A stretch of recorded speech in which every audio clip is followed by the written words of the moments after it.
जय हिंद साथियों, कैसे आप सभी लोग। साथियों, स्वागत है आप सभी का आपके अपने यूट्यूब चैनल पर। तो साथियों, जो आज की वीडियो होने वाली है वो होने वाली है डिजिशक्ति पोर्टल के बारे में। जी हाँ साथियों, यूपी सरकार द्वारा स्टूडेंट्स को फ्री स्मार्टफोन और टैबलेट दिए जाते हैं, उसी को हम डिजिशक्ति पोर्टल योजना बोलते हैं या स्वामी विवेकानंद योजना भी उसको बोला जाता है। तो इस योजना के बारे में काफ़ी ज़्यादा सवाल है स्टूडेंट के कि आखिर किन स्टूडेंट्स को ये स्मार्टफोन या टैबलेट मिलते हैं, कौन इसके लिए एलिजिबल होते हैं और कब ये स्मार्टफोन या टैबलेट मिलते हैं। तो उन सारी बातों पर चर्चा करने वाला हूँ आज की इस वीडियो में। तो वीडियो बेहद खास होने वाली है साथियों। तो आगे बढ़ने से पहले आपसे गुजारिश करना चाहूँगा कि चैनल पर अगर आप नए हैं तो चैनल को सब्सक्राइब कर लें और बेल आइकन के बटन को दबा के ऑल पर सेट करना बिल्कुल ना भूलें, ताकि हमारी आगे आने वाली सभी वीडियोज़ की नोटिफिकेशन आपको मिलती रहे। तो चलिए साथियों, शुरू करते हैं बिना किसी देरी के। तो सबसे पहले सवाल लूँगा मैं कि इस योजना के लिए कौन स्टूडेंट्स एलिजिबल हैं। तो सबसे पहले कैटेगरीज आती हैं दो, रेगुलर और प्राइवेट। तो उसमें मैं आपको बताना चाहूँगा कि केवल रेगुलर स्टूडेंट्स ही इस योजना के लिए एलिजिबल हैं, कोई भी प्राइवेट स्टूडेंट इस योजना के लिए एलिजिबल नहीं है। अगर आप किसी कॉलेज में रेगुलर कोर्स कर रहे हैं तो आप इस योजना के लिए पूरी तरीके से एलिजिबल हैं और कोर्स के ऐसे कोई बाध्यता नहीं है।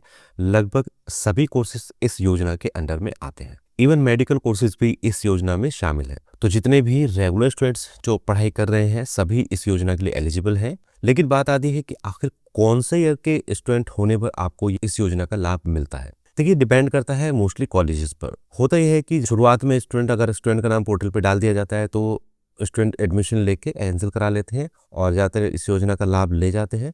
लेकिन अब ऐसा नहीं है। कॉलेज जो है मोस्टली जब स्टूडेंट सेकेंड ईयर या थर्ड ईयर में आता है किसी भी कोर्स के, तब उसको इस योजना का लाभ देने के लिए एनरोल किया जाता है। अब अच्छा, एनरोल कैसे होता है वो चीज़ समझ लीजिएगा। कॉलेज डिजिशक्ति पोर्टल पर स्टूडेंट का डेटा अपलोड करता है, जिसमें कुछ पर्सनल डिटेल्स होती हैं और मोबाइल नंबर, ईमेल आईडी जैसी जानकारी होती है। तो अगर आपके कॉलेज के पास में वो डेटा पहले से है तो कॉलेज अपने द्वारा ही उनको पोर्टल पर अपलोड कर देता है, अदरवाइज वो स्टूडेंट से मांग लिया जाता है। तो स्टूडेंट कहीं भी कुछ भी पोर्टल पर अपलोड नहीं करता है, ये चीज़ ध्यान रखिएगा। कोई भी लिंक आपको मिले, किसी भी तरीके की आपको वेबसाइट मिले जो ये क्लेम करे कि आप इस योजना के लिए यहाँ से एनरोल करके एलिजिबल हो जाओगे, तो ऐसा कुछ नहीं है।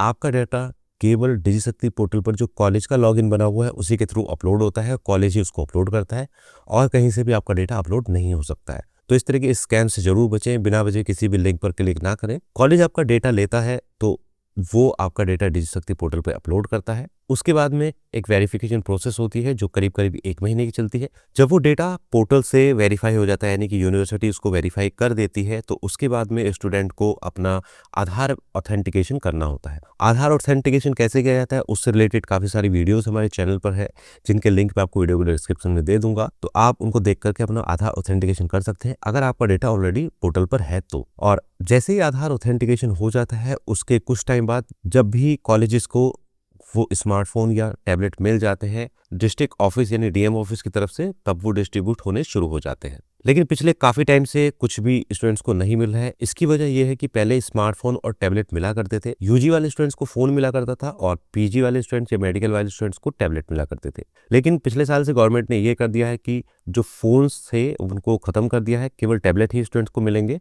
अब जो देरी इस चीज़ में हो रही है वो इसके चलते हो रही है कि जो पहले स्मार्टफोन का स्टॉक बचा हुआ था पहले वो ख़त्म किया गया है। तो जिन भी डिस्ट्रिक्ट में स्मार्टफोन का स्टॉक बचा हुआ था वो स्टूडेंट को डिस्ट्रीब्यूट कर दिया गया है। जो भी स्टूडेंट बचे हुए थे जिनको नहीं मिल पाया था या जो कुछ नए एनरोल हुए थे, अब जो स्टॉक जहाँ पर भी ख़त्म हो चुका है वहाँ धीरे धीरे जो गवर्नमेंट है स्टॉक भेजना शुरू करेगी टैबलेट का, क्योंकि सभी स्टूडेंट्स को टैबलेट मिलेंगे जिनको नहीं मिला है। तो संभावना ये है कि मार्च के लास्ट तक टैबलेट सभी डिस्ट्रिक्ट में आ जाएंगे और अप्रैल में वो डिस्ट्रीब्यूट होने शुरू हो जाएंगे। तो ध्यान रखिएगा कि अप्रैल के आसपास में आपको टैबलेट मिल सकते हैं। लेकिन शर्त वही है दोस्तों, एक तो आपका डेटा डिजिशक्ति पोर्टल पर होना चाहिए, दूसरा आपका आधार ऑथेंटिकेशन कंप्लीट होना चाहिए। और अगर किसी स्टूडेंट को एक बार ये टैबलेट स्मार्टफोन मिल चुका है पहले तो उसको दोबारा से नहीं मिलेगा, क्योंकि आधार के थ्रू वैलिडेट होता है। तो एक बार अगर आपका आधार वैलिडेट हो चुका है, आपको मिल चुका है, तो दोबारा से आपको उसका लाभ नहीं मिलेगा। तो ये चीज़ का ध्यान रखिएगा। तो कुछ पॉइंट मैंने आपको बताए हैं, उनको नोट कर लीजिएगा या ध्यान से समझ लीजिएगा। सबसे पहला तो पॉइंट ये है कि केवल रेगुलर स्टूडेंट्स को मिलेगा और कोई ऐसी बाध्यता नहीं है कि first year, second year, third year में ही मिलेगा। किसी भी ईयर के स्टूडेंट को मिल सकता है अगर आप रेगुलर कर रहे हैं। लेकिन नॉर्मली प्रेफर ये किया जाता है कि जब आप सेकेंड ईयर या थर्ड ईयर में आते हैं तभी आपका नाम एनरोल किया जाता है। उससे ये पता चल जाता है कि कितने बच्चे रेगुलर पढ़ रहे हैं। दूसरा ये है कि जो स्मार्टफोन या टैबलेट है उसमें स्मार्टफोन अब खत्म कर दिया गया है, स्मार्टफोन नहीं मिलता है, आपके पास टैबलेट ही मिलेगा, चाहे यूजी का स्टूडेंट हो या पीजी का स्टूडेंट हो। और तीसरा पॉइंट ये है कि अप्रैल के आसपास में स्टॉक आने की संभावना है, क्योंकि अब टैबलेट ही मिलने हैं स्टूडेंट्स को।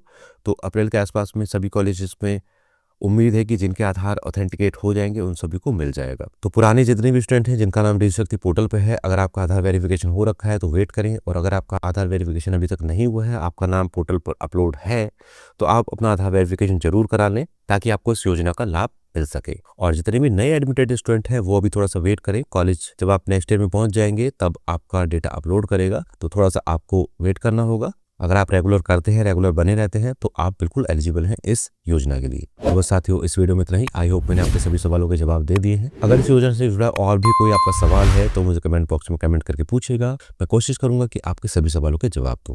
तो बस साथियों, इस वीडियो में इतना ही, मिलते हैं किसी और वीडियो में, तब तक के लिए जय हिंद, जय भारत।